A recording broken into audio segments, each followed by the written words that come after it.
Hello to all of you listening to my podcast. Your attention is appreciated and never taken for granted. I hope you find it challenging, useful, and engaging. I've certainly learned a lot doing it. As you might know, this show is ad-supported. I have a policy that requires all the projects I'm working with to be financially self-sustaining. This helps ensure their long-term operability, improves the efficiency with which they are run, and aids me in prioritization. As an alternative, however, for those who would rather listen ad-free, we have now uploaded a premium version of the podcast at a subscription rate of $10 a month. Your subscription will also include ad-free access to all 4 seasons of previous podcast episodes, a monthly Ask Me Anything episode for subscribers, and priority pre-sale access to future live events. Subscribe, if you like, at jordanbpeterson.supercast.com. That's jordanbpeterson.supercast.com. Or scroll down to show notes and click the link. After doing so, the premium ad-free podcast will appear automatically on your Spotify or Apple Podcasts or whatever other platform you might prefer. Again, you can subscribe at jordanbpeterson.supercast.com or scroll down to show notes and click the link. Or you can continue to listen to this free podcast with my wonderful daughter reading ads from our wonderful sponsors. Thank you very much for your attention. Welcome to the Jordan B. Peterson Podcast, Season 4, Episode 75. I'm Michaela Peterson. In this episode, Dr. Arif Ahmed and Dr. James Orr came on the podcast to talk about the Cambridge incident and the events that led to Cambridge rescinding Dad's invitation to speak there in 2018.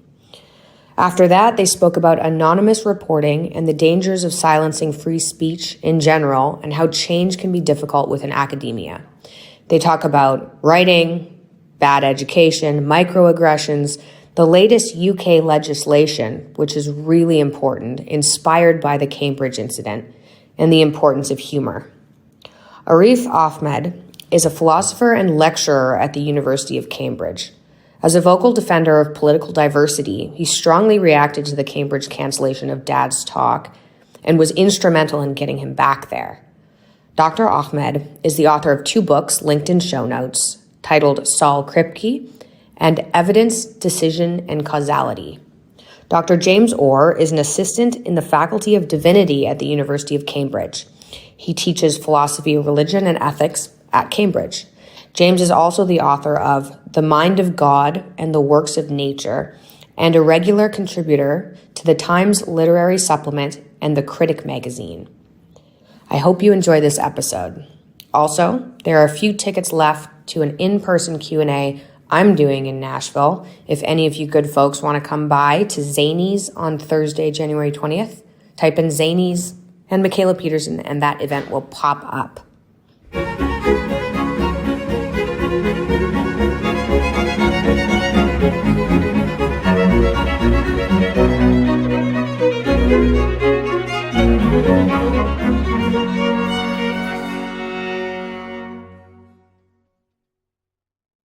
Hello, everybody. I'm speaking today with Dr. James Orr and Dr. Arif Ahmed, both professors at Cambridge University. Dr. Orr is in the Faculty of Divinity and specializes in the philosophy of religion. Dr. Ahmed is in the Faculty of Philosophy and specializes in the study of decision-making in the face of uncertainty, which is a particular interest of mine, and is a leading expert on the philosopher Ludwig Wittgenstein's later work, including his writing on religions. I recently released a discussion with Dr. Orr and Dr. Nigel Bigger, which was well received, and about religious issues and philosophical issues in general, so a more academic discussion. But we decided to follow that up with a talk about some events that occurred in March 2019 when I was disinvited to Cambridge after being invited. We're going to talk about what happened since I'm returning. I'm going to be going to Cambridge and to Oxford for the last 2 weeks of November. So we're going to talk about how that came about the state of free speech at the Academy in general and other general issues. So I'll start by telling the story of the disinvitation as I experienced it. So I was invited to Cambridge by some professors in the Faculty of Divinity to conduct a seminar or to take part in a seminar on Exodus, which was to be a follow-up to my lectures on Genesis, which proved to be somewhat surprisingly popular on YouTube. And so I thought I would delve into Exodus with some of the world's leading authorities to sharpen myself up and then maybe dive into Exodus as a lecture series. Anyways, we had that planned, and then it got canceled because a photograph of me emerged that was taken with this guy in New Zealand. And now that was taken during a meet and greet after my tour lecture. So I went to 130 cities in 2018. And afterwards, at all of them, I had my picture taken with about 100 people, 1 by 1 or 2 by 2, sometimes with families. So about maybe 15,000 pictures, photographs, of which this was one. And so I remember this actually at New Zealand. So this guy came walking up to me and he sort of stopped and he had this t-shirt on and he looked at me sort of questioningly. And it was a t-shirt outlining his criticisms of Islam, of radical Islam as he saw it. And I looked at it and I looked at him, and again, he kind of looked questioning and apologetic. And then I thought, well, you know, that's your t-shirt, mate, and that's up to you to wear that. And so, you know, I motioned him forward and we had our picture taken. And I really didn't think anything of it after that, but apparently many people did. And so I was disinvited because of my repugnant views, which were hypothetically indicated by the fact that I took one picture out of 15,000 with this gentleman wearing a opinionated t-shirt. And so that was apparently justification for canceling an intense academic endeavor aimed at bringing the work in Exodus to as broad a public population as possible in the most rigorous manner possible. And so that was quite a shock, I would say. And, you know, it wasn't particularly enjoyable to go through all that. So, well, that's turned around and now I'm invited back and I'm going in November. And so how did, James, maybe you could start, how did that all come about, do you think? Like, why did that happen and why has it been reversed? Well, thank you, Jordan. And just listening to you recount your experiences of beginning of March 2019, was it beginning of 2019 is, well, it's pretty moving to watch and difficult to hear. But I just want to stress that with all that in the background, it's incredibly gracious of you to have accepted my invitation to come over to Cambridge. I'm thrilled about it. I'm thrilled about it. It's not a favor in any sense. It's a great university, and I think it's an unbelievable privilege to go there and to go to Oxford. So I'm absolutely thrilled about it.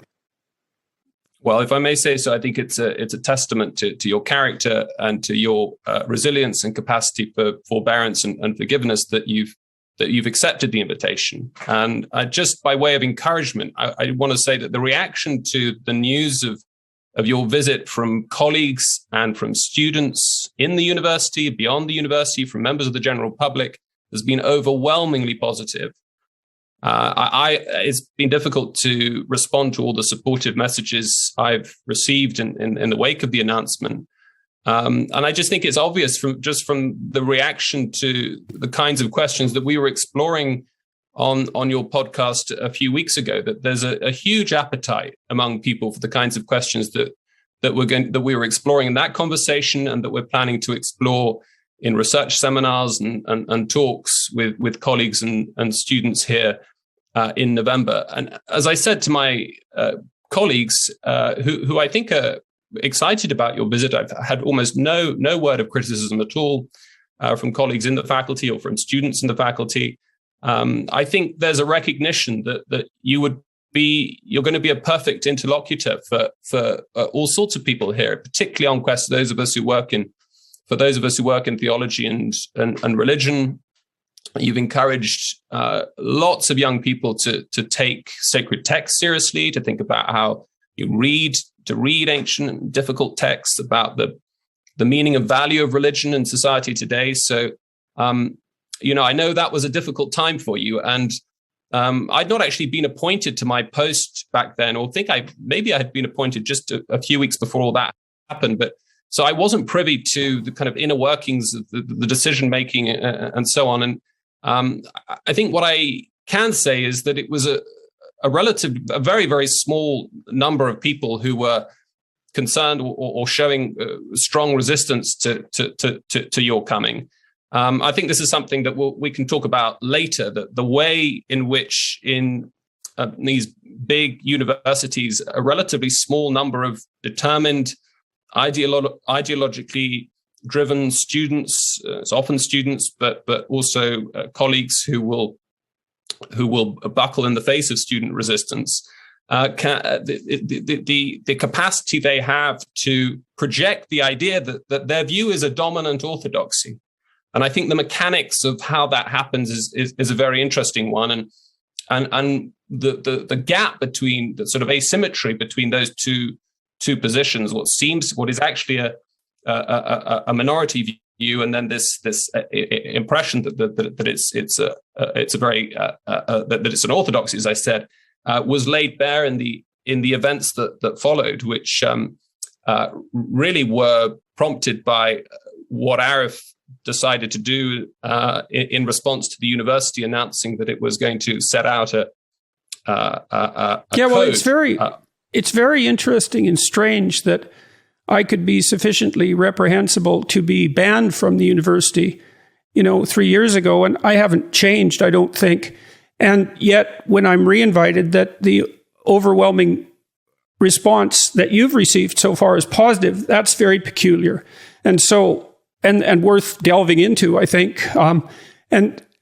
And Dr. Ahmed, you played a role in, now, as I understand it, the policies of the university with regards to inviting speakers have actually been changed. And the mechanics of that are worth delving into too. Just so maybe you could tell us the story about how that happened and why and how you got involved.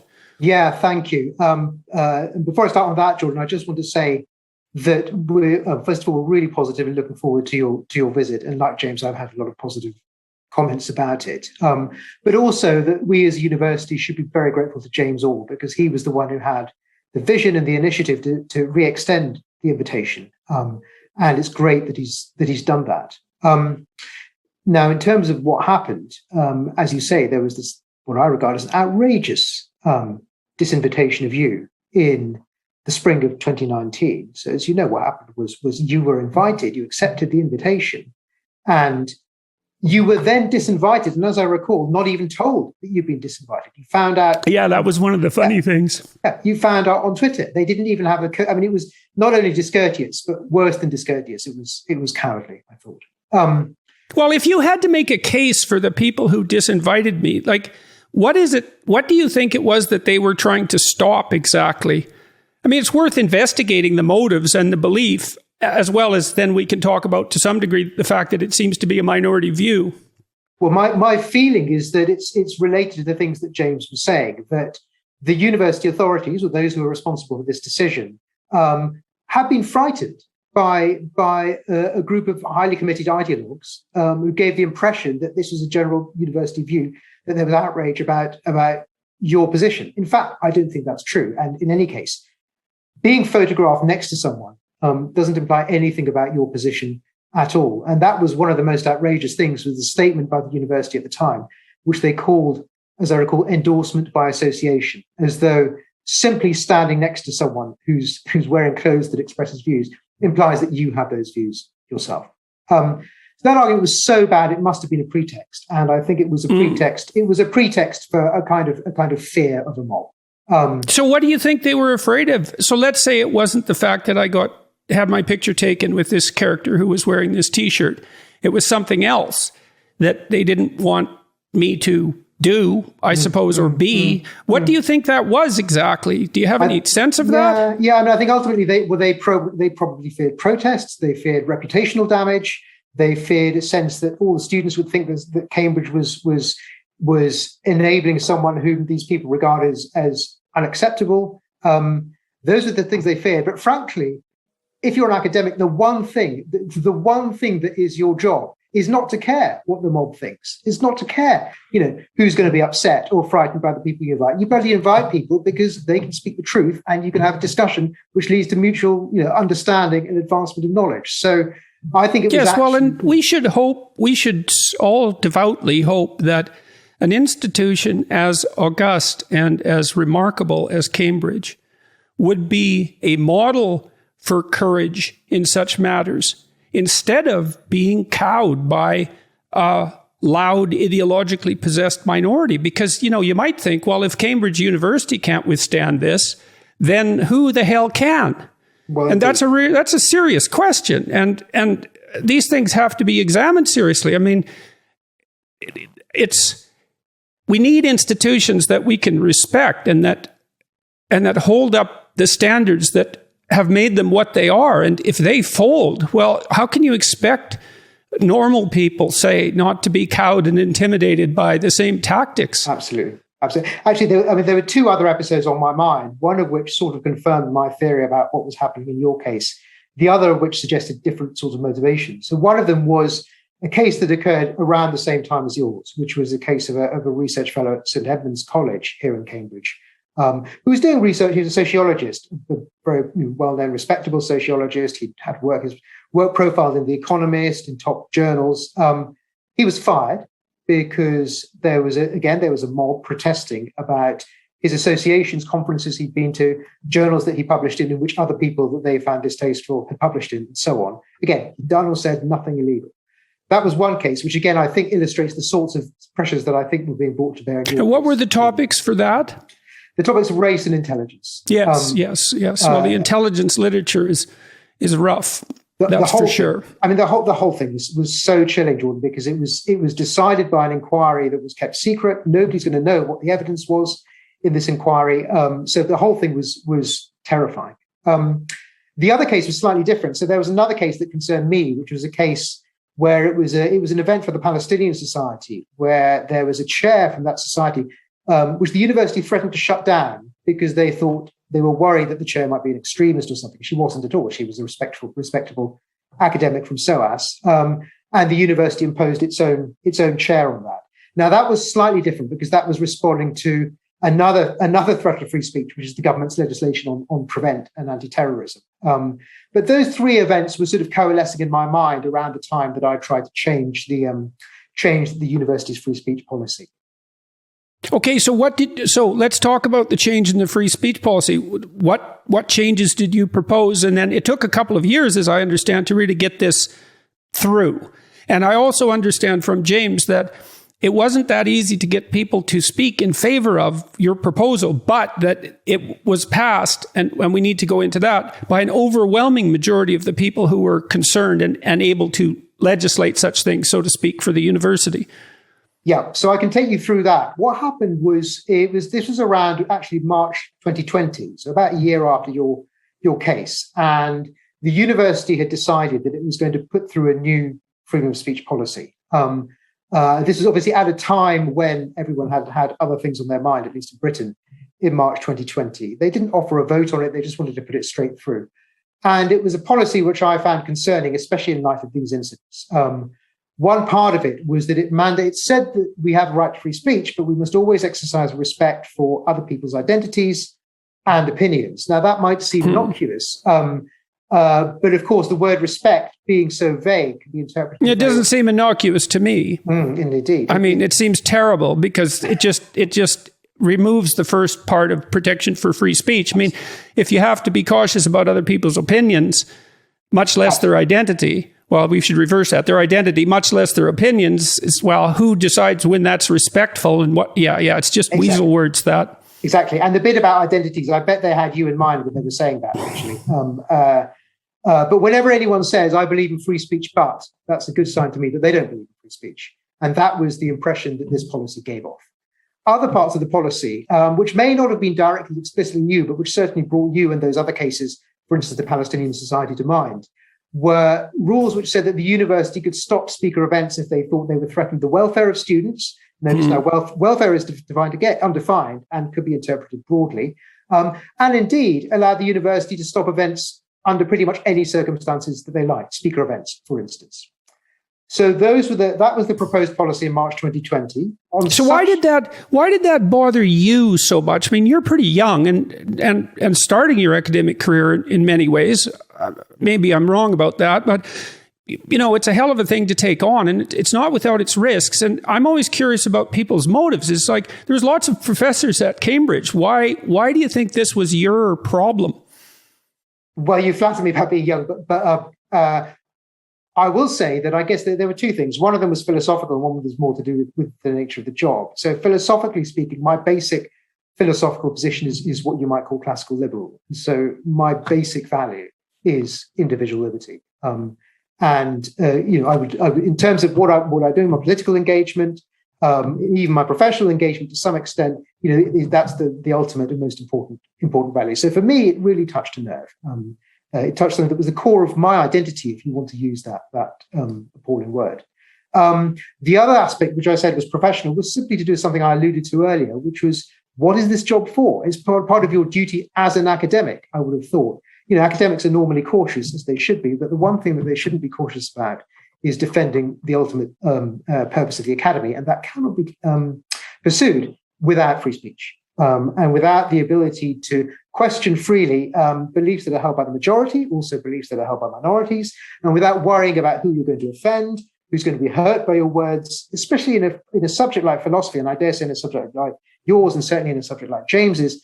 You can't have free discussion if every time you talk about something, you're frightened that you're going to offend the other person and then they might report you and you might get in trouble. I can't do my job. I don't expect James can. I don't expect you can if discussion is curtailed in that way. So no scientists can, because that freedom of inquiry and the freedom to upset traditional truths, let's say, well, in a really fundamental sense, that's what science is all about. And as let's say a creative scientist, you're always working against what's established, because otherwise what you discovered wouldn't be new. And you're always going to be facing people who are upset for one reason or another by your hypotheses and your research. So it's not a side issue here. It's crucial to the academy as such.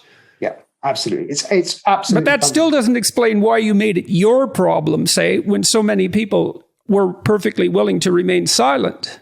Well, one thing I would say was that I was slightly surprised when I wrote. So after the university's policy came out, there was a discussion. What's called a discussion in Cambridge University really means that you write a paper and it's published in the university magazine. And so I sent a short paper off proposing some changes to these policies and stating my objections. And I had expected, this being Cambridge University, that many other people would do the same. Because I didn't think I was alone in being concerned about this. Nobody else did. So that was the first point at which I realized. So there was no real bravery on my part, because I had expected at that point that a lot of other people would be jumping in. Nobody did. So that was the point at which I realized that I was perhaps more isolated than I'd expected. To go back to your question about motivations, I mean, I don't know what more I can tell you. I mean, these are things that matter to me. I don't really care if anyone else is doing it or not. And did you face any trouble? So you voiced your opinion and you wanted to modify this document, which had, let's say, politically correct underpinnings. And did it cause grief for you? Were people outraged by what you said, or did things proceed as a matter of course? Well, it was interesting. So some people wrote to me. In fact, quite a few people wrote to me at the time saying that they agreed with my concerns, which sort of made it even more surprising that nobody had actually said so in public. Some people wrote to me saying they agreed with my concerns, but weren't willing to say anything in public. James was, as always, was brilliantly helpful. James has always been really supportive, and James has been publicly supportive throughout this process. But it's because there have been a few courageous people like James and a few others, in Cambridge at that stage, that was definitely a big help. So there was some support. I also had people warning me. So I had people saying, you might get some kind of disciplinary procedure, you might get some kind of investigation. I didn't expect anything at that stage, and indeed nothing happened to me at that stage. And I'm pleased to say there have been no investigations or anything of me since. So that's really interesting in two ways, isn't it? Because it shows you how loath people are to do this because they're afraid. And we shouldn't make light of that, because this is actually no fun. You know, if you do something like this and it explodes in your face, like it probably took me a long time to recover from the disinvitation, especially the way it was handled. And my health and my wife's health were extremely compromised at the time. And so it came at a particularly bad time. We had just received news that she probably had terminal cancer. And so this came on top of that. Now, luckily that she survived, thank God. But, you know, it was a harrowing time. And so I see why people can be cowed like this, because, you know, you don't know when this is going to explode and when it's going to tangle you up so deeply that, well, your job's gone. That's what happened to the Weinsteins, for example, at Evergreen. And I mean, that did them a tremendous amount of damage. They're unbelievably resourceful, and they got back on their feet. And you know, they were a husband and wife team, so they had each other, and that was good. But not everybody can do that, and you can get seriously taken out if something like this goes wrong. So, but then that ties into this issue we discussed a bit earlier, which is how a small minority of, you know, people whose wrath knows no bounds in some sense can be so dominant. Yeah. So it was in some ways a calculated risk, and I mean, I can't imagine how difficult that must have been for you, Jordan. It must have been horrific. I mean, one thing I saw happening in Cambridge, not quite then, but a little bit later, was the treatment that was meted out to not an academic, but to a member of the university staff. So we have college porters in Cambridge, and these are people who work at the colleges. Often they're sort of, you know, retired policemen or military or something. Really helpful. They do all kinds of jobs around the college. Students rely on them. The academics rely on them. The ones in my college are brilliant. There was one at a college in Cambridge who was also a Labour councillor, who resigned on political grounds, which was to do with his view about trans issues. So he thought it was, you know, there was a motion about trans issues that he thought, you know, threatened women's safety, and so he resigned on a point of principle, and that's his political activity. That's his right. I could understand his grounds for doing that.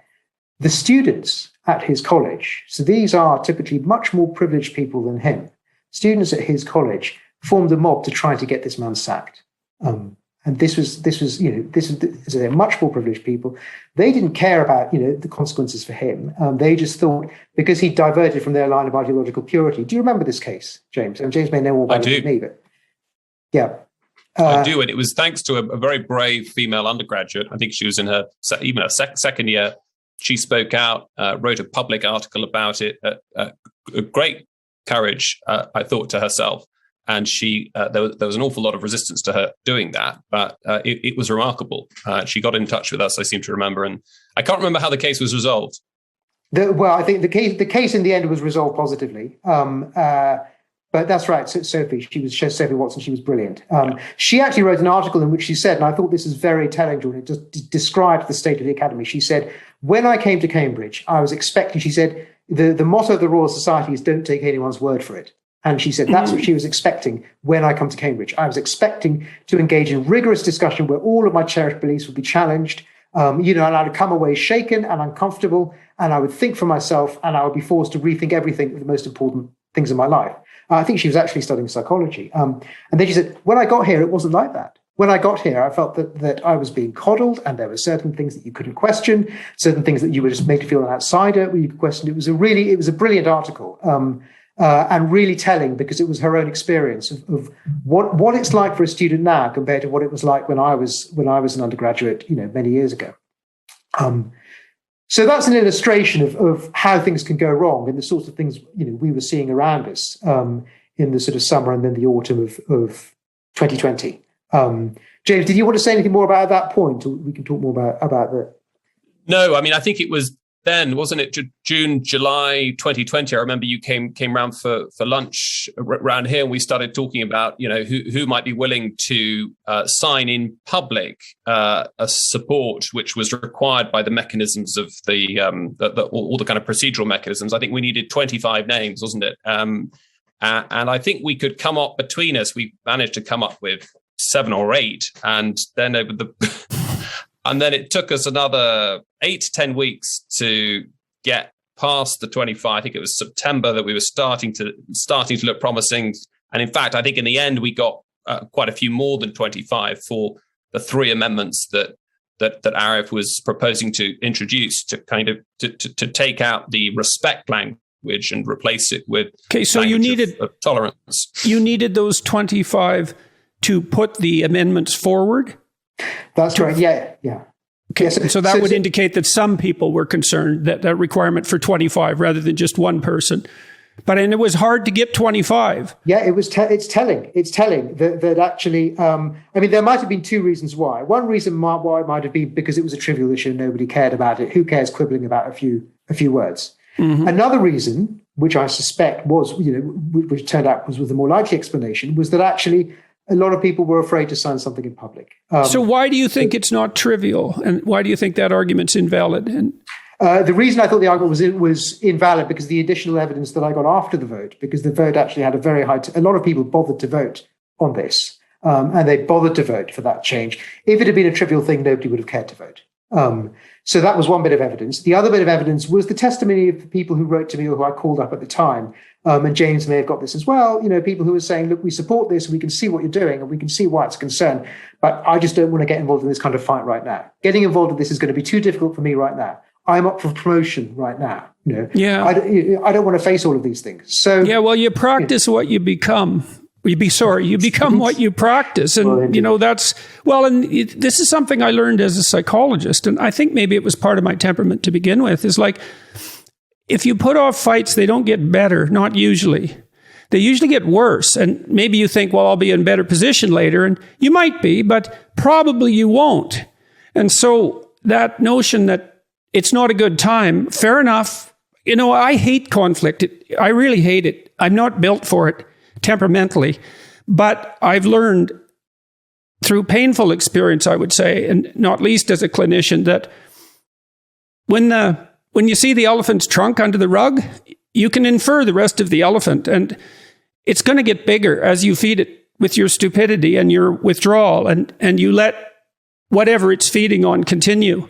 And it's extremely dangerous. You see this reflected in ancient mythology, actually, quite nicely in many situations. You see that in the Mesopotamian creation myth, where a dragon grows in the background, essentially, that threatens to swamp everything. And that's eventually defeated by a great, Marduk, as it turns out. This is a very old idea that little things left grow in the dark and get big. And so it's not really a very good reason, and especially if your conscience is bugging you, because it's something that looks into the future and says, well, this is kind of small at the moment, but.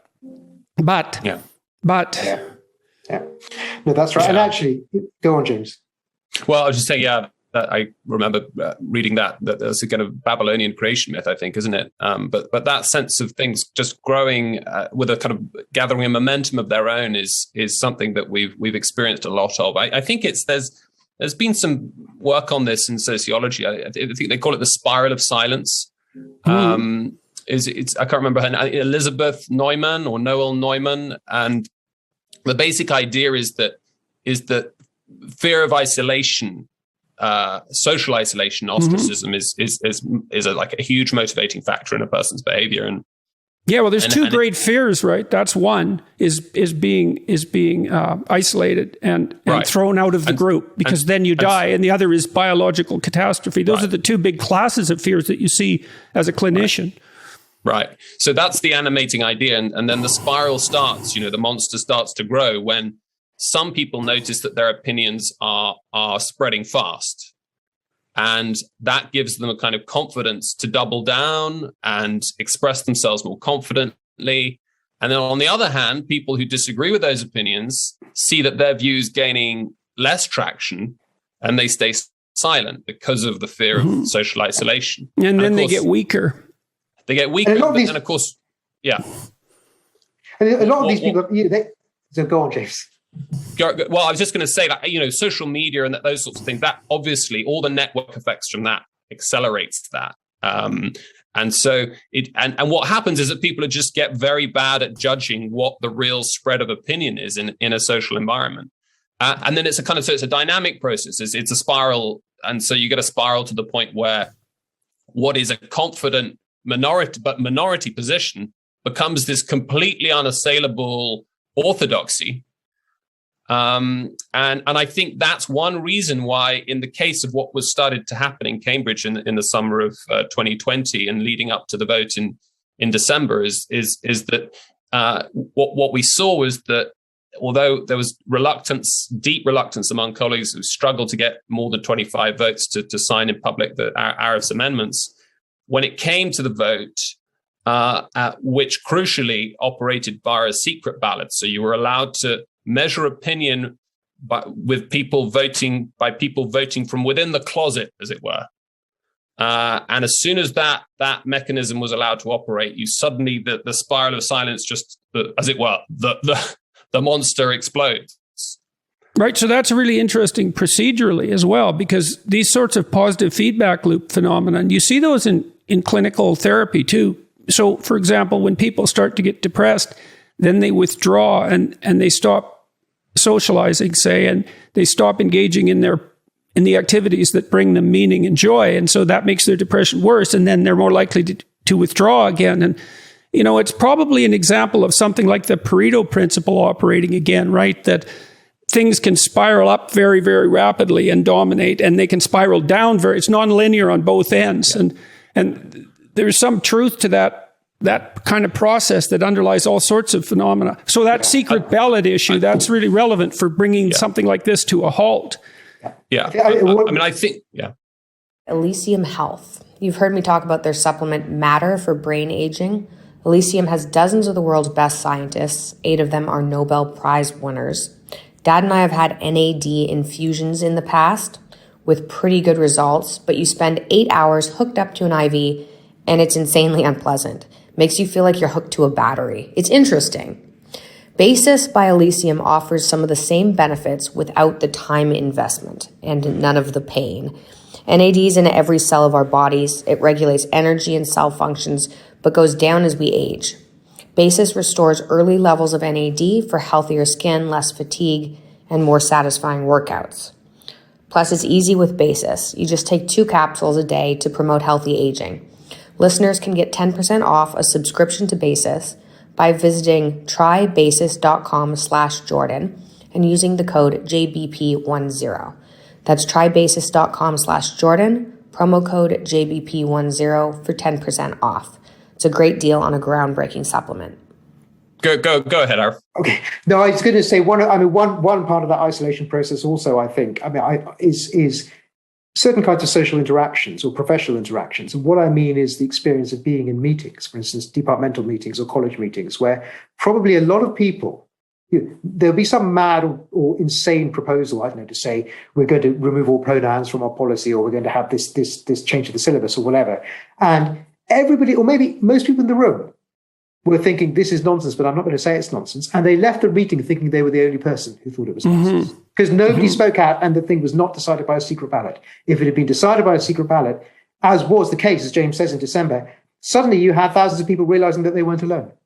It's also possible that the objections, so imagine those objections manifest themselves in people's imagination, but they're not hooked so tightly to a whole ideological network as the proposal is. And so in some sense, people don't have the right words at hand immediately. The pronoun thing is a good indication because, justify your use of he and she. It's like, I don't know how to do that exactly. That's what everyone does. We've done that forever. And that's my justification. It's like, it's pretty weak compared to that whole ideology that's coming at you. And those people who are so committed, they're often pretty verbal. They're pretty well able to articulate that ideology and quite forcefully, and they're emotionally committed to it. And so that's also a structural problem. Yeah. And they have devices. So, for instance, if you think about the way these people use terms like not only welfare, but also harm, the idea that words do harm to people, which has a lot of currency now in Britain and is chilling, is based on an absurdly inflated conception of harm. But when you're in the middle of a discussion, it's also related to another cognitive problem, which is one of the things I often did as a therapist when someone told me they were afraid of something, doing something, is I said, well, that's because you're not afraid enough of not doing it.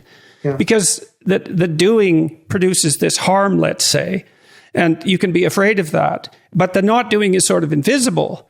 And that has something to do with decision-making in uncertainty, by the way. And so I used to get people to flesh out what would happen if they didn't do the thing they were afraid of. And then they thought, oh, I see, there's real risk both ways. And now I get to pick my risk. And this harm issue is the same thing, because you could say, well, sometimes words do harm. There's no doubt about that. And maybe it's unfair to conflate that with something like physical violence, although you could have a discussion about that.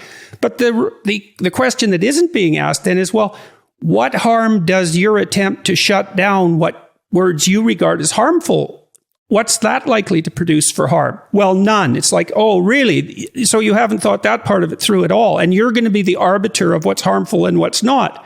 And there's no danger in that either, is there?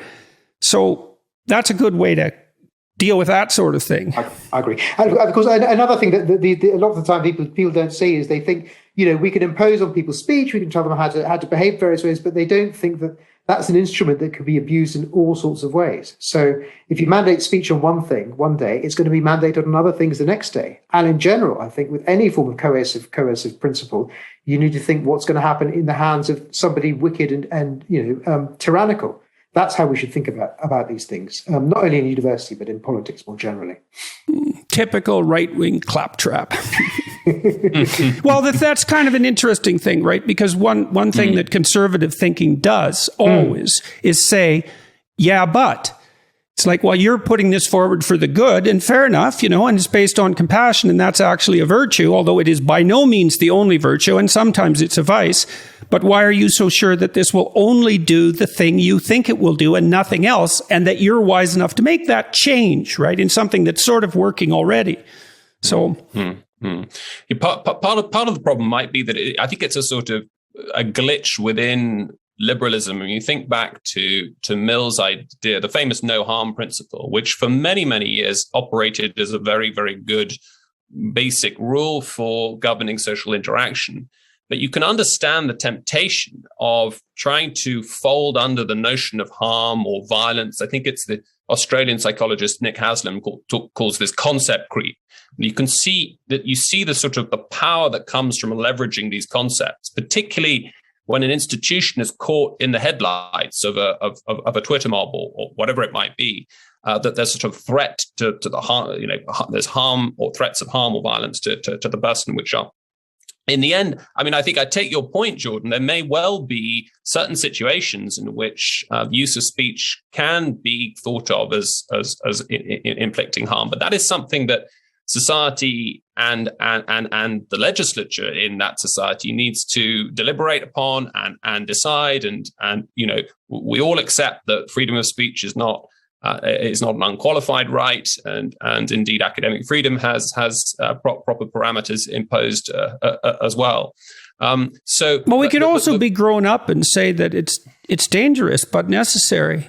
It's dangerous, but necessary. I think that the danger comes in when what counts as harm is being subjectively determined.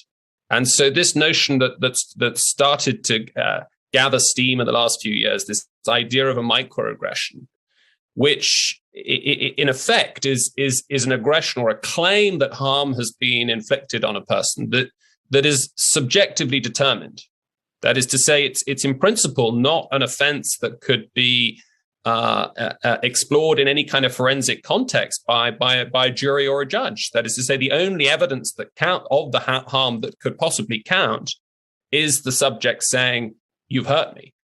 And so the danger of the language that Arif was protesting against, the identitarian respect language, is that it effectively conferred a veto on the most psychologically fragile person in the university, and who could simply say, and there would be no way of establishing whether or not they were sincere with that. They'd have to be just simply taken at face value, that this person, the invitation to this speaker troubles me, upsets me, does me harm. Yeah, well, that's interesting too. Like, imagine you take that hypothetical sensitive person it might not be in their best interests to actually grant them that sort of veto power, because one of the things you do with someone who's really depressed or anxious is actually, especially if you're working as a cognitive behaviorist, let's say, is you get them to look at the thoughts that are upsetting them and maybe modify the ones that are making them sensitive beyond what is good for them. And that's also, to some degree, judged subjectively by them. And so it isn't necessarily the case that protecting people in that manner and giving them that sort of power is actually in their best interest. So it reminds me of that insight of Jonathan Haidt and Greg Lukianoff in their, I think it's their 2017 Atlantic article that became The Coddling of the American Mind, where one of the three principles I think Jonathan isolates is a sort of inversion of the Nietzschean idea that, what doesn't kill you makes you weaker. That is to say, anything that the sort of harm or violence that sort of any kind of threat it's not something that can toughen you up. It's not an opportunity to try and strengthen your character or to develop resilience. And I know that I think this is something you've touched on. Well, that's also a huge part of what universities are doing for their students, if you think about it psychologically. So we could talk about people who are hypersensitive to anxiety and depression. Let's say they're higher in neuroticism. Well, one of the things you want to do when you get educated is arm yourself with defenses, and I mean practical defenses, both ideational, so the way you think and the way you act, against that kind of onslaught. And education can really do that, right? Because you're quicker on your feet and you know more. And also, if you're trying to reduce someone's anxiety and depression and they're temperamentally tilted that way, what you actually do is gradually expose them to the things that they're afraid of. You don't protect them more and more and more, because that actually makes that positive spiral descent into depression and anxiety worse. So the idea that you should remove everything that might threaten someone's identity and you should make that a university-wide policy is actually exactly the opposite of what you should do, speaking clinically, if you're trying to help people become more resilient. This is a serious issue. Well, obviously, this is all serious. But the fact is, universities in the UK are to some extent going in the opposite direction. So they do have, as James points out, this category of what's called microaggressions. And these are things which can even be a matter for disciplinary action if you're reported for it. Where you say something at NYU, there's posters all over the place, like in the bathrooms, for example, encouraging people to report such things to the appropriate, well-paid bureaucratic authorities. Well, Cambridge tried to introduce a system where you could report these things anonymously, so not confidentially, anonymously. Nobody knows who made the report. So it's like East Germany. The report comes in, and then somebody could, in principle, be disciplined for it. No one would ever misuse that. No, you couldn't imagine that. So as you say, if making fun of someone's religion, for instance, is something I can't do, that's a kind of challenge which might upset them. And as you say, part of the point of words is to some extent that they do some harm. They're meant to be upsetting. They're meant to shake your views about things. If the conversations you have at university, never upset you, never make you feel a little bit less confident, never make you perhaps even make you cry sometimes, university isn't doing its job. Yeah. I couldn't agree more. And in fact, the anonymous reporting tool mechanism that is accompanied with these long shopping lists of microaggressions, effectively, where, as you say, it's happening at NYU, Jordan, that students and staff are encouraged effectively to police each other and to censor each other. It was a very disturbing development. I mean, thankfully, it's appalling. It was stopped. It's absolutely in Cambridge, appalling. and this is part of the story of good positive developments in Cambridge is that when the university rolled out this, I think it was called Change the Culture campaign back in May, that it spent a couple of years working on, the backlash, I think, was intense enough among senior colleagues for Stephen Toote, the Vice Chancellor, to in the end take it down and admit that it had been put up in error. And as far as he said, as I recall, he wasn't aware that it had gone up, but he wasn't aware of the microaggressions component. But this is a problem throughout the UK. I mean, it turned out that the company is a sort of tech startup called Culture Shift, which rolled it out in Cambridge. But I think there are 50 or 60 other universities in the UK that have a system of this kind. Yep. There's no such thing as a joke that isn't a microaggression. right? Jokes aren't funny unless they're microaggressions, especially witty jokes. And so, that's why I'm so concerned when I see comedians getting stopped, because they're bellwethers for this sort of thing. And if you can't take a joke, I was talking with my wife and some friends about the way working class men sort of test each other out. And a huge part of that is this throwing back and forth of microaggressions. Sometimes they're not so micro, right? It's like, let's see if I can get under your skin. Can you take a joke? Can you lower your ego, Or do you get too upset? Are you too narcissistic? Are you too arrogant? Can we rely on you in a crunch or even a little crunch? Like, can you cooperate? Can you subordinate your needs to the group now and then? Or are you a narcissist? All that's played out with aggressive humor. And putting a clamp on that is a catastrophe. Plus, it's not funny anymore. We need some humor. I think there are different subcultures where you get different kind of equilibria here. So there are some cultures, like, as you say, in barracks, for instance, also in Roman times, Hume describes, as Hume says, Roman people were very rude to each other from what we know of their conversations compared to even high and low ranking people. They were not afraid to be rude to each other and make fun of each other compared to how we are in our society now. Other ones, military environments, I think, are like that. Some environments I was in when I was a child, these are equilibria that societies can end up in. And there are other equilibria which are much more coddling and much more timid. And it seems the fear is, as you say, we're going to end up in one of those where and those are authoritarian. One of the things I learned as studying psychoanalytic thought mostly was the notion of compassion as devouring. And excessive compassion is a vice, and it becomes totalitarian. And no one that I know of yet has had a serious conversation about female totalitarianism. And that's a conversation long overdue, because females are now part and parcel of the general political culture in a way they haven't been in many societies for a very long time. And so this totalitarianism of compassion is no joke. It was Freud's primary concern. That's the Oedipal mother, fundamentally. It's easy to feel off balance after the holidays. Throw some back to work stress on top of that, and that's a recipe for insomnia that probably won't help the stress. Magnesium supplements, for example, are super easy to integrate into your routine and are known to benefit the heart, depression, anxiety, type 2 diabetes, blood pressure, and more. But the two main perks are better sleep and stress relief. It's shocking how many people are deficient in magnesium. The problem with most magnesium supplements is that they're synthetic and only have one or two kinds of magnesium. Magnesium Breakthrough, the only organic supplement with 7 forms of magnesium, is the way to go if you're taking magnesium or you need it. Take one before bed every night and see the effects for yourself. They have a great offer to get you started. Get a 10% discount at magbreakthrough.com/JBP when using promo code JBP10. If it's not for you, there's a 1-year money-back guarantee. Again, that's only at magbreakthrough.com/JBP using code JBP10 at checkout. The expression I've heard used in a lot of places for this is what people call soft totalitarianism. So it's cuddly totalitarianism. It's not the jackboot or the prison. It's the smiley emoji and the not hurting people's feelings. But the result is the same when it comes to free speech and argument and the truth, and just having rational discourse, because so much of it is suppressed. So that's what we're fearing. But as James says, there are reasons for hope when you compare. So as James was talking about the microaggressions episode in Cambridge, the backlash against that. I don't know what you think, James. My impression was the backlash against that was much more quick and public than it was against the free speech policy a year and a bit before. So you might open the door.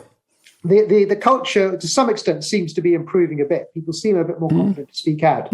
James, I don't know if that's your impression. Yeah, I think you're right. I think on the one hand, it was distressing after the scale of the vote and the clarity with which the views of the majority of staff, or the majority of those voted, and I can't remember what the margins were. It was about 85% voted for the tolerance language over the respect language.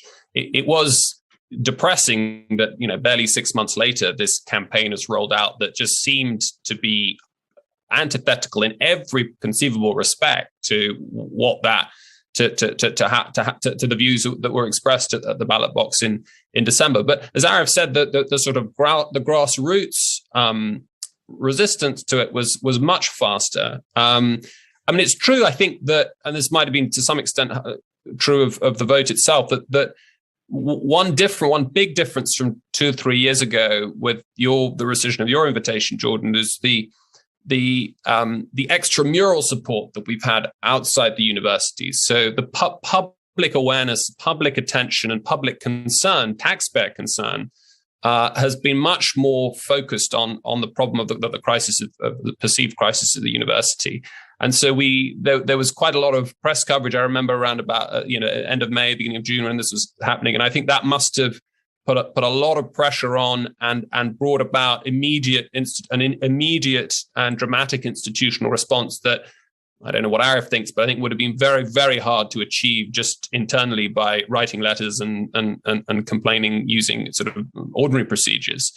So I think that would have that played a big role. And I think people are starting to understand to some degree that these obscure goings on in universities move downstream with incredible rapidity. When I first made that observation, not that I was the first to do it, that the general public should be concerned about these strange academic ideas, it seemed like I was overreacting, but everyone's learned in some sense since then. What do they say? Politics is downstream from culture, and culture is generated in the universities for better or worse. And so what happens on campus doesn't stay on campus. Yes, exactly. Unlike Las Vegas, right? And I wanted to clear something up because earlier you pointed to the utility of anonymity in a vote, right? But then you criticized anonymous reporting. And so I want to clear that up. So it's way different because anonymous reporting is one person,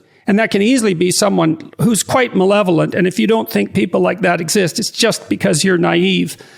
They can use that as an unbelievably powerful weapon to take down in a very painful way anyone they want. Whereas if it's a vote, and we should talk about the vote, because my understanding is that thousands of people voted on this policy. So who were those thousands of people, and how did that come about?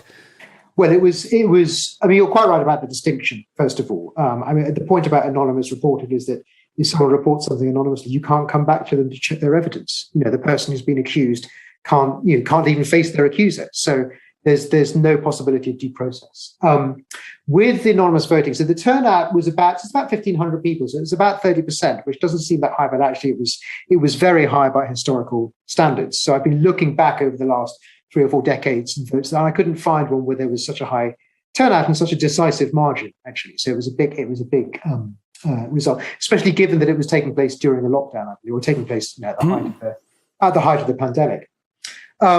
So the people who were voting, they were all academics. Cambridge is unusual in British academia and maybe unusual in Western academia more generally, in that it and Oxford are both self-governing. And what that means is that it's the supreme body that decides what it does is the sort of main body of senior academics, so all lecturers, professors, and so on. And there's about 7,000 of those. That's called Regent House, and that has supreme authority. Now, there is an executive body called the Council, which handles most day-to-day business, and the Council often makes proposals on which there is no vote, unless it doesn't propose a vote. And one of the telling things was that the Council put forward this proposal, which was on a matter of fundamental value. I can't think of anything of more importance to a university than its view on freedom of speech. It put forward this change. It did not offer a vote. When I made my objections, it did not offer a vote. When I made my objections, it didn't negotiate. It didn't say, well, I can see the point of this. Maybe we should have a wider consultation.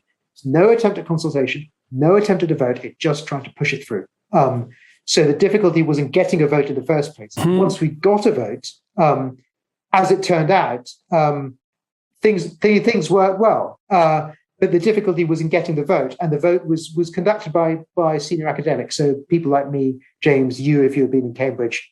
I can't imagine that Toronto is run like that. I don't know if any American universities or North American universities are run like that, but Cambridge and Oxford are lucky in that they have that system of governance. I received quite a few messages after the vote, and I think probably Arif did too, from colleagues around the country and actually around the world who were sort of expressing a kind of envy that they didn't have that sort of quasi-parliamentary mechanism, which, it's a clunky tool. It took Arif and those supporting him a very long time to kind of get it all going and to challenge the university's decisions, but it did work. And it gives the faculty final say and not the bureau and not the administration, and that's really something. Yeah, it's important. Yeah. It's not quite as simple as that, because there are some administrators who can vote as well, but and they kind of tend to vote the same way, I would imagine. But it does give us the say. And I want to say again, none of it would have been possible without James as well. He played a massive role in getting the support, in giving it public support and helping with the publicity and so on. So he was brilliant. And I do want to add, I got messages, I'm sure James did too, not just from academics, but from members of the public as well. Who was sort of relieved that an important British institution like Cambridge was actually standing up for basic values, because this is not an abstruse academic matter, and it's not even intellectually a very difficult thing to see. The arguments were not intellectually obscure or difficult or required any great intelligence. It was really simple matters of basic principle. So I think it would have been a disaster, I think, if Cambridge had not supported this. I wanted to point out something else to clarify something that you just said when we were talking about anonymous reporting and differentiating that from anonymous voting. You said, well, this anonymous reporting circumvents due process. And you didn't say that very loud, and we just went on. It's like, no, we're going to say that again. This anonymous reporting circumvents due process. It's like, what the hell's up with you guys? You're doing an end run around due process. Who the hell do you think you are? Exactly. Due process. It's like, God, how long has English common law been working out due process? Yeah, it is a basic principle of English common law, and it's a basic principle of natural justice that you know the identity of your accuser, and you know the grounds on which he's making the accusation. And these mechanisms that are introduced, often without any kind of scrutiny at all, are cut completely against that principle. Yeah, and they're designed to. So, because with that sort of thing, there's, I always prefer to presume ignorance and not malevolence. But when something like that happens, there's something damn ugly going on way down at the bottom. So what's worrying is that it's across the, as James was saying, it isn't just in Cambridge where we managed to stop it. This firm, which appears to be running this platform, this kind of snitching portal or Stasi portal for making anonymous denunciations, has been bought by about 50 or 60 universities across the country. I remember someone saying to me when I was protesting against it in Cambridge, and they said, well, look, most universities in England have got it. Why are you so bothered whether we get it? As though it was a perfectly normal, acceptable thing that we should, as you say. Oh, good. So now we have an automated system in place in 60 universities in the UK to circumvent due process. I think some of them, to be fair, I think some of them are ones where you can the only thing you can submit anonymously is a report on which no formal action is taken. So you just tick some boxes and nothing happens. But there are some where it goes further. So it's terrifying that we're at that state in universities of all places. Yeah. Yeah, there was a report done last December by Civitas, which is a sort of right-leaning think tank, with a very, very good report on the state of academic freedom in the UK. And I think they found, have a look, 83 out of 140 UK universities were found to have some kind of anonymous reporting system. So it's very, very widespread. And it's a huge issue, very, very concerning. And I think that, as Arif says, a lot of it may well be well-intentioned, but I think the point is that it starts off processes and procedures, disciplinary procedures, where, the end result may not be anything at all. It may just be a few weeks of having to go and, see the chair of your faculty, or go to see some committee, or you'll have to pay trips to HR. But as a colleague of ours says, it's the process is the punishment. Yeah, exactly. There's nothing trivial about any of that. That's awful. When that happens to someone, it's so awful. It just does them in. Toll. It takes its toll. Yeah, and it puts a shadow on them. Right. And it has a chilling effect as well. When you see it happen to one person in your department or in your university, you just watch yourself that you don't say things like that, again, or yourself. What you publish, what you say in meetings, what you say to students, you just become more and more careful. And another thing I think is that Tocqueville talks about this quite well, which is that one way to tyrannize people is not to control them in big things, but to control them in little things, so that tyranny becomes a habit, conformity becomes a habit. Every time you say something little, some small interactions, you're constantly looking over your shoulder, worrying whether to say this or not. That, Tocqueville said, is the most efficient way to turn people into sheep. Oh, it's also sort of, in some sense, the ultimate reach of totalitarianism, because your life is made out of small things. Big things are rare and seldom. And so having to watch that, well, I have to say to watch your sense of humor, for example, and fair enough, you can cross the line, and an astute person reads the crowd properly. But you see great comedians, man, they're right on that edge, right? They're right at the point where they shouldn't be saying what they're saying. Well, and some of them far past that line on purpose, but everyone knows. But to chill that is to take almost all the fun, the dynamic fun out of social interactions, that spirit that's a free spirit, and that makes all that partly what makes life worth living. It's terrible that these things are happening. And it's more terrible that the universities are doing it. How shameful. So, okay, so of this, about how many of the 7,000 eligible people voted, do you know? So it was about 30% of them. And okay. that was a high turnout historically, very high turnout. And of those, it was, as James says, about 85% was in favour of my amendments. It varied depending on the amendments. So one of the amendments was the one which is most popular, was in favour of replacing the language of respect with a much more neutral and I think liberal language of tolerance. The other amendments were essentially saying that the university couldn't stop speaker events unless they were illegal. And that's a good rule. Yeah. And then another amendment was incorporating some of the language of the Chicago Principles, which I think is a good example, a good sort of standard, to replace this language which was saying the university could stop things whenever it wanted, and it would pay attention to the welfare of students and the public when people were giving talks.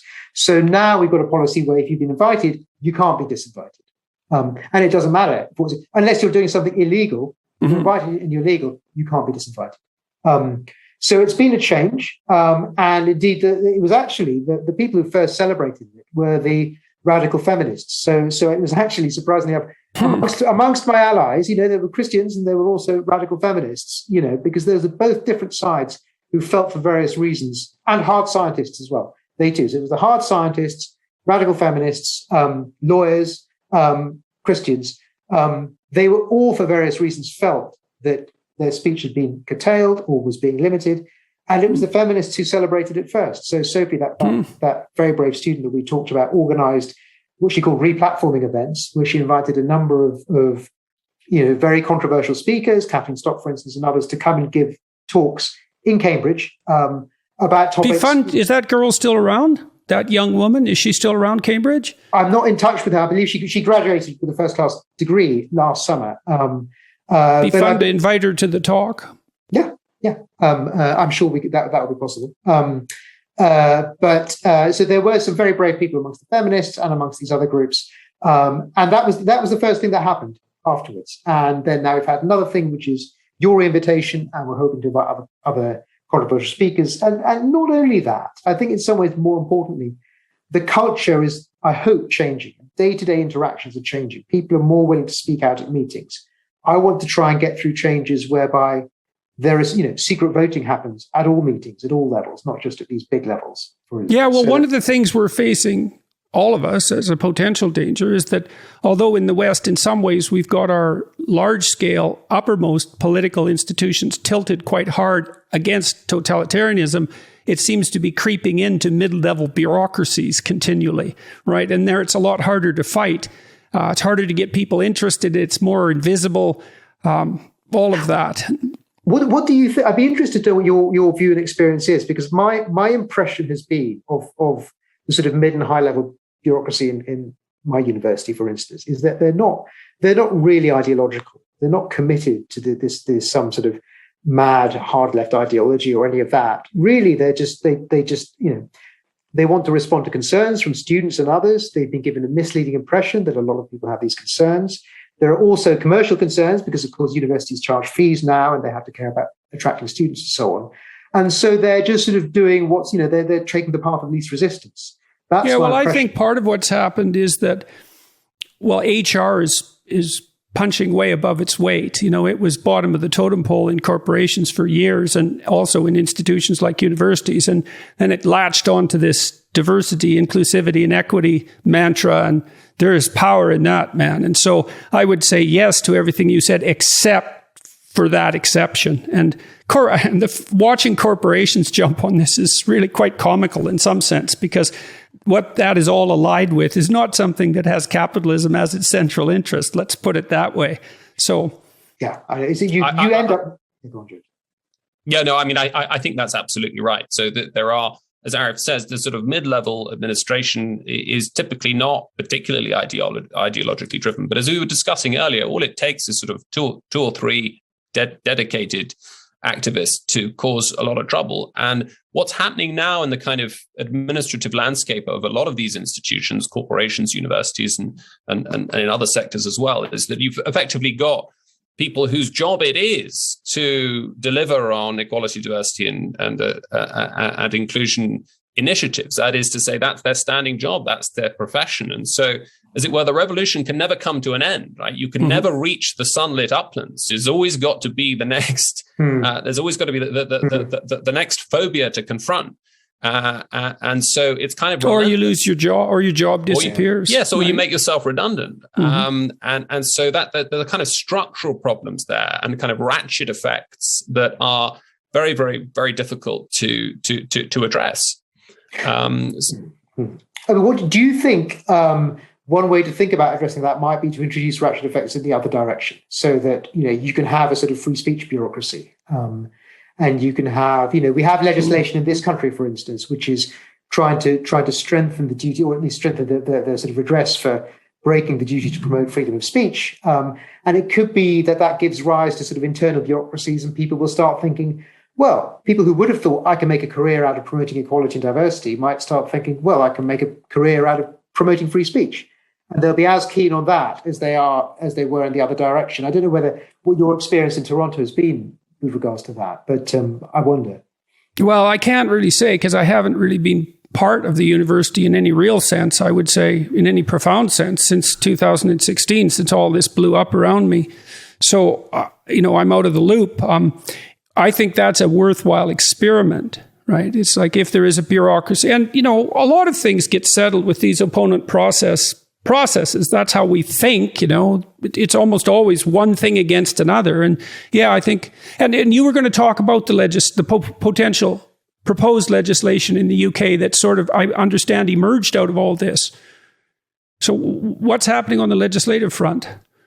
Well, shall I just say something about that, Arif? I mean, it's just worth giving you, Arif has mentioned it already, and it's worth giving you a little bit of background to that, Jordan. It was 2019 that there was, round about then, I think it was May 2019, there was certainly a lot of talk about what had happened to you at Cambridge in policy circles and government circles. And out of those sorts of discussions, I suspect there kind of crystallized a manifesto commitment in the Conservative Party manifesto for the December 2019 UK general election, which had a very strong statement about the importance of the university sector, the importance of higher education in a post-Brexit economy, and also signaled some concerns about what was going on there, especially on academic freedom. So that was remarkable to see. I still remember when I saw that manifesto claim, I thought, that's absolutely fantastic. It looks like they're going to be serious about this. And indeed, they delivered. They started drafting a very important piece of legislation. I think it's really probably one of the first of its kind that is that clear and emphatic in the West. I think the UK is leading the way on this. The legislation itself, for some people, my own view is that it's just a shame that it's had to come to this. We do not want governments stepping into and regulating the intellectual cultures of the university. Now, that's not what the legislation does. It just provides a right for academics or visiting speakers who've been disinvited, or academics who've been fired unfairly, to a kind of direct line of appeal to an ombudsman, effectively a so-called academic freedom champion. And that's so there's a kind of quasi-judicial process there, which would hold, in principle, open up universities to significant financial liability through fines if they were found to have breach their duty to promote academic freedom and protect the rights of visiting speakers and so on. So I think you in principle may have had a line of appeal to that new post as and when it comes into being. Now, there's still some problems with the legislation. For example, I think Arif and I agreed that it doesn't go far enough on protecting academics from institutional interference or the politicization of curricular content.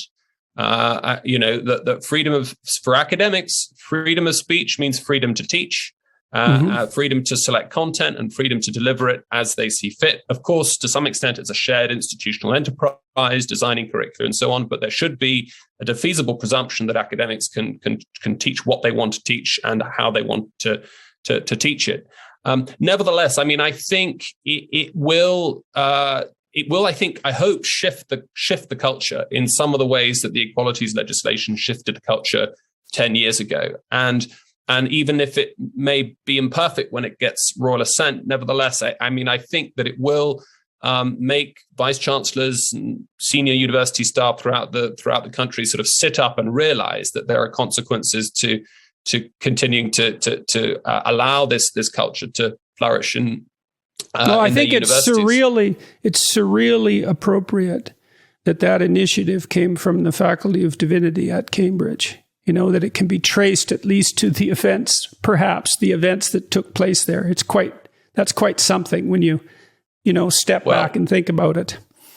Well, I mean, in its defense, I had a conversation with Roger Scruton round about that time, who expressed his deep disappointment at the treatment meted out to you. And he said something quite interesting. He said when he was in Eastern Europe in the 1980s, setting up underground universities in Warsaw Pact countries, particularly Poland, Hungary, and the Czech Republic, by some kind of strange quirk, although the University of Cambridge wouldn't confer degrees or credentials, it was considered politically too difficult.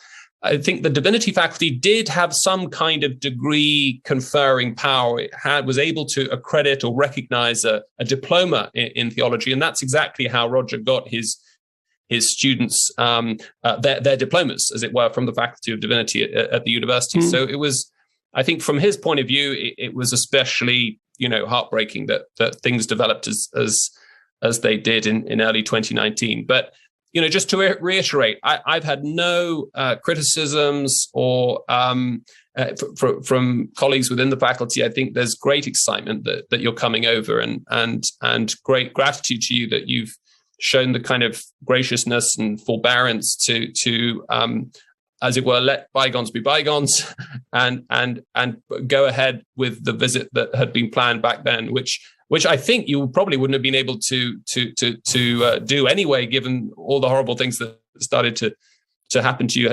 and Tammy health-wise in 2019.